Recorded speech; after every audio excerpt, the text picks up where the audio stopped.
Okay, magandang araw po sa inyo. Ngayong araw po nito, gagawa po tayo ngayon ng banana peel tea. So meron tayo ditong mga pinagbalatan ng saging. Ito. Mga patapon na ito. Pero pwede pang pakinabangan ito. Pwede natin gawing pataba sa ating halaman. Dahil siyempre ito, alam nyo naman natin na itong saging ay sagana sa potassium. So pwede itong pataba na pampabulak-bulak. So, gawa tayo ng banana peel tea. So, kailangan lang natin dito ng, syempre, saging. Balat ng saging. Tapos, tubig lang. Tapos, lagayan. Malinis na lagayan. So, ilalagay natin dito sa 1.5 na lagayan. So, ang gagawin lang natin dito, hiwa-hiwain lang natin o kaya gupit-gupitin natin ng maliliit na piraso para magkasya dito sa bote. So, hiwain muna natin.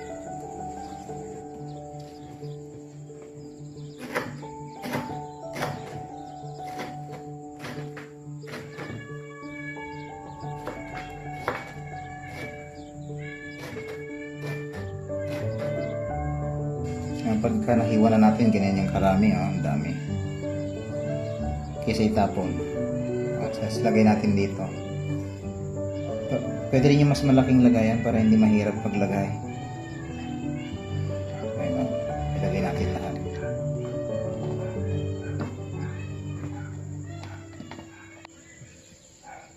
So ito na yung nailagay natin na mga saging.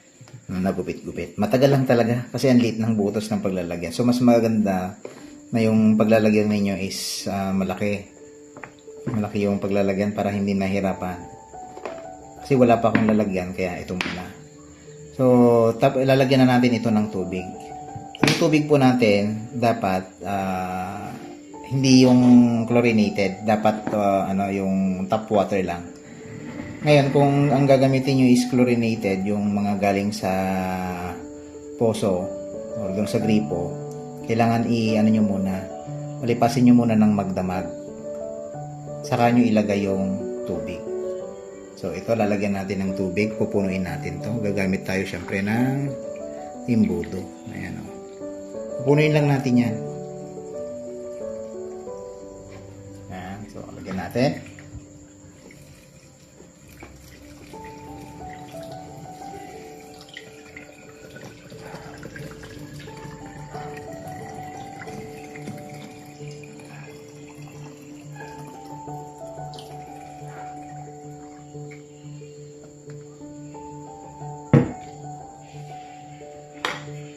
So, ayan, punong-puno na siya. So, palilipasin lang natin to ng magdamag para mas mabisa.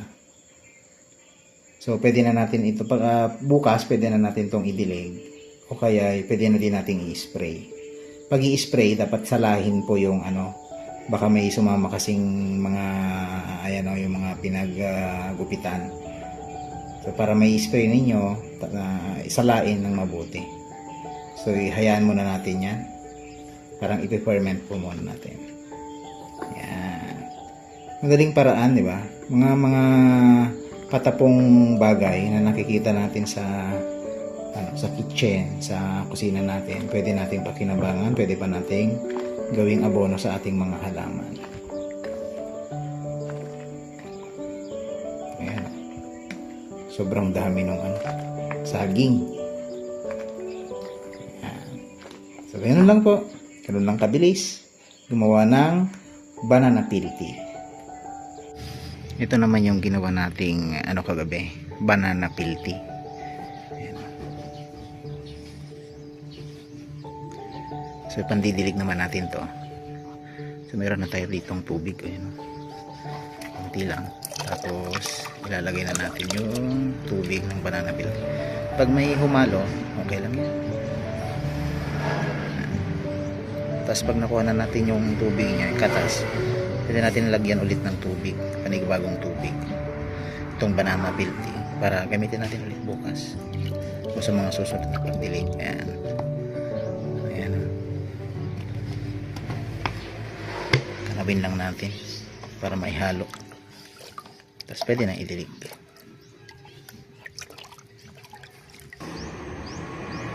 dilig natin dito sa ating mga tanim na talong ulit. Dito tayo.